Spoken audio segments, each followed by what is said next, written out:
Beralih ke informasi lain, sebuah pohon jati roboh akibat diterpa angin kencang.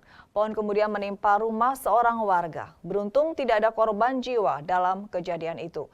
Diduga pohon roboh karena kondisinya sudah lapuk dan dimakan rayap. Rumah milik Irgo Wahyu, warga RT 3 RW 1, Kelurahan Bandan Duur, Kecamatan Gajah Mungkur, mengalami kerusakan cukup parah di bagian belakangnya atau di ruang tidur keluarga. Pasalnya, sebuah pohon jati roboh dan menimpa rumah milik Irgo itu. Menurut Irgo, kejadian tersebut terjadi pada hari Selasa kemarin, sekitar pukul 2 siang.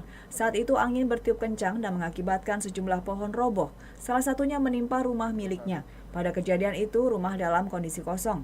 Ia pun sedang berada di tempat kerjanya.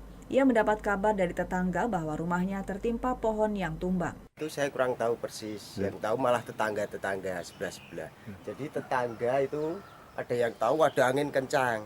Angin kencang kebetulan anginnya itu muter-muter dari arah selatan, utara jadi muter. Lihat ke sini aja, Pak. Iya, muter ya, terus angin itu tidak menuju ke utara malah ke sini.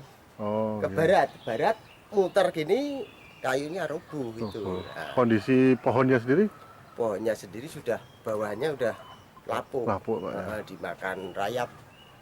Hujan nggak, Pak, waktu itu, Pak? Dalam Hujan nggak waktu? bukan cuma malah angin angin aja, Pak, ya? anginnya kenceng.